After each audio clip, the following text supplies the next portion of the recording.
Listen up! Evelyn has been colluding with Fugue. Take them all down! Hey all, welcome back to the channel. Before we get into the review, make sure you like, comment and subscribe. Any type of support really helps, and I appreciate everyone watching right now. Today we'll be reviewing Zenless Zone Zero version 1.5, an update that has great events, but left me feeling disappointed with other aspects of the game. But for now, let's not delay any further and get right into the review. As always, we'll be starting off with the story. Honestly, not much to say here as it is a filler patch. But as with every other filler patch in Zenless, the story doesn't feel like filler. It feels more like an extension leading into the next mainline questline, like with the Section 6 filler patch. I really enjoy the fact that these short stories are just that, short, the way a character-focused quest should be, but with enough runtime to learn more about these new characters, this one being focused on Astra Yao and her bodyguard Evelyn. And man, do these two characters really shine in this update story.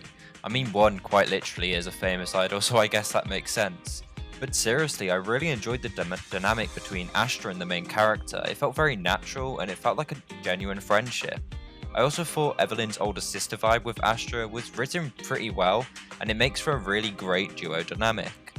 I also really enjoyed the fact that they incorporated Astra's music into the story in a unique way during a certain part of the story. aka the combat. I won't say much about that, and overall I really enjoyed it, but I won't be speaking about it any further than that because again, my thoughts on the story haven't changed since my previous review. It's brilliant and I can't wait for more, and that's all I'll say on the story for now, so let's move on to the gameplay. Version 1.5 adds a variety of new gameplay modes, some permanent and some events, but before we get into the content that's already in the game, I want to complain about something that's been missing, and that's the lack of exploration value. This is something I've been thinking about for a while now, and that's due to a lack of chests in areas, and even quests. And when they do add a new area like the Section 6 area or the new theatre they got added in this update, there's nothing really to do in there majority of the time, with the exception of sometimes story and events taking place there. But other than that, there's no exploration value, there's no chests, there's no side quests, no Mew quests, no coins to find, nothing. It's a waste, it's stupid, and honestly I hate that if I'm being honest. There's also just a lack of side quests in general recently, which just makes the game feel stale when there's nothing else to do other than gameplay and events. The last time we had a lot of side quests to do and more to do in general in the new areas was back in 1.2, and to me I find that quite honestly a waste of potential. Without getting into that fully, I want to focus on the good aspects now, and that's the sheer amount of new modes within the game. Starting off with the new gameplay modes in the arcade, and other updates to Bazaar Brigade. The latest addition to the arcade is Mark 25, a minigame where you have to collect clocks in order to extend your time, as well as dodging cones.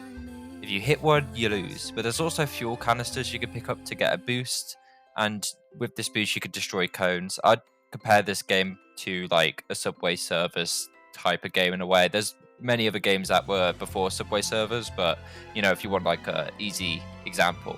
And there's also an extension of new characters to choose from in Bazaar Brigade, which are the two MCs and the Cunning Hares. I find both these modes fun, and hopefully this is a sign they'll keep expanding the arcade selection in the future, and maybe we'll have more to do there.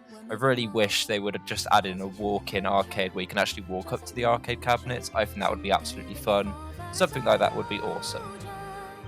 There's also two new extensions to the endgame, one being a new version of the tower game mode that resets after a period of time, and also another which focuses on 4 character challenges which reset every 2 weeks. These are good new additions, but nothing unique, but it does add value to the game overall. Now this is where the gameplay really picks up, and that's with the events. Beginning with the Chinese New Year event, the 2 core game modes are the Bangboo fashion contest and the literal Bangboo Fall Guys. Yes, it sounds wild. The fashion mode was honestly pretty disappointing though, with the options for customization being very limited and it not really being much of a fashion mode. It's more like you click a few buttons in a certain order and win, and that's all there is to it. There's not really any customization involved, and honestly it was kind of a waste of time.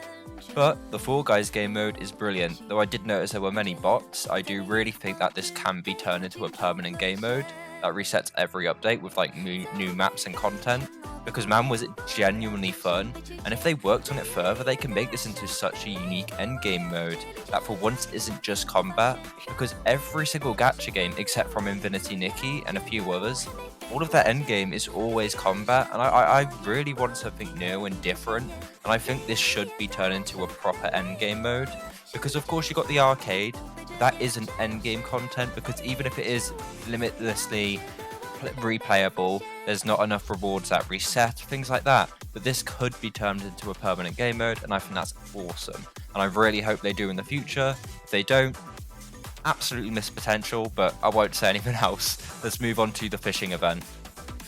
The fishing event was a cool concept, and the animations with the variety of different fishes are great, but if I'm being honest, the fishing is just a little bit too easy and a bit boring. It's just spamming and holding down 2 different buttons, and it felt a little bit janky on the PS5 controller. And this is coming from the guy that absolutely adores fishing minigames, especially from Final Fantasy and the Trail series. I was left disappointed with this, and I didn't really care much for it, to be honest, at all. And maybe it can be worked on in the future for another event. And I won't be speaking about all the other events because they're either nothing new or just recycled events. But overall, I didn't think the fishing event was bad, but it's just not for me.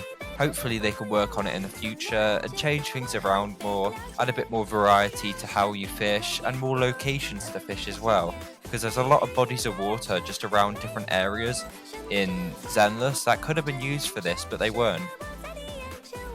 And you might be confused, as I did say at the start of the video, that the events were great, and yes, I'd still say that, but certain parts did feel empty. But overall they were great, just needed a little bit more to be added to them, especially the fishing event. It would have had great potential, but will probably just be limited to a one-time event and thrown away as Hoyo usually does with its great events. It should have been worked on more, I really do think that. I didn't hate the fashion mode as well, it was very fun, but I just felt like the event was very much falsely advertised as something different and more in-depth. But let's move on from the events and talk about the 2 new characters' gameplay. Astra Yao was up first. She's a pretty unique unit and is basically this game's version of Robin from Honkai Star Rail. She's also the first character with the ability to heal, which is pretty cool, but surprisingly, as originally the intention in this game was to never have healers, so that we would have to solely rely on skill and dodging, but honestly I'm not complaining because she's still very fun to play as. Evelyn, on the other hand, is still a very fun unit, but she just feels a bit too similar to Kafka and Yelan from Genshin with her animations, and to be honest, I'm not a fan of Hoyo constantly copying and pasting similar characters through their games. Like, they've done it so many times, and they just give the excuse, oh, it's an XP, but they can't really use that excuse here, so I don't know what they're going to go for. Luckily though, her design is absolutely stunning, and her gameplay is still really fun, so I won't complain too much. I am just getting kind of sick of Hoyo recycling either designs or using kits that other characters have in other games in a different game. It's a bit uncreative. I'm not a game developer personally. I went to college for game design, but I never went far enough to, make a full-on game. But to me, it just feels cheap sometimes how they copy and paste characters, whether it's skills, designs, whatever it is. But to be fair, it is original in its own way, because Zenless's gameplay with all of the characters is very fun, and you can kind of switch around and choose your own playstyle. And here we are, yet again, at the final verdict. Overall, I mostly enjoyed my time with Zenless Zone Zero 1.5, but I am slowly getting bored with nothing to explore and a lack of side quests. There is also a lot of endgame, but it does feel a bit too repetitive. However, the story has been consistently enjoyable, the combat is great, and the soundtrack keeps getting better.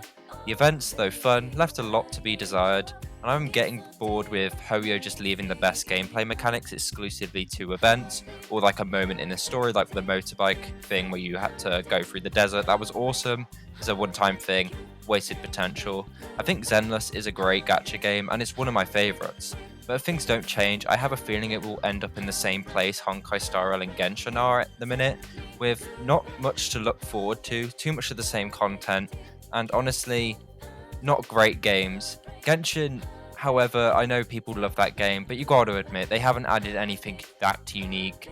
Honkai Star Rail, it feels a little bit stale in places, the endgame feels a bit too much of the same, and that's happening with Zenless, at least for me, is I am sick of combat endgame. There's literally nothing other than that. I hope they can add a refreshing, weekly like challenge thing, like with the Bangboo Fall Guys. They should add that as a permanent game mode in my opinion. But I don't know, that's just me, so let's move on to the final score. I do, however, believe in the team behind Zenless, as they do seem to actually take feedback and improve the game, so I'm excited for the future, but for now I will be giving Zenless Zone 0 version 1.5 a 7 out of 10. This rating will probably change in the coming updates, but if they continue to leave certain areas empty, it will make them feel pointless. Side quests are a big part in world building and introducing us to a new location, and the Mew Mew quest gives value to doing them, but the game is just lacking them, at least consistently. But that's where my review ends, so thank you for watching, and if you're still here, I appreciate you. If you have any suggestions for games to review, just let me know in the comments, and I'll be seeing you in the next one.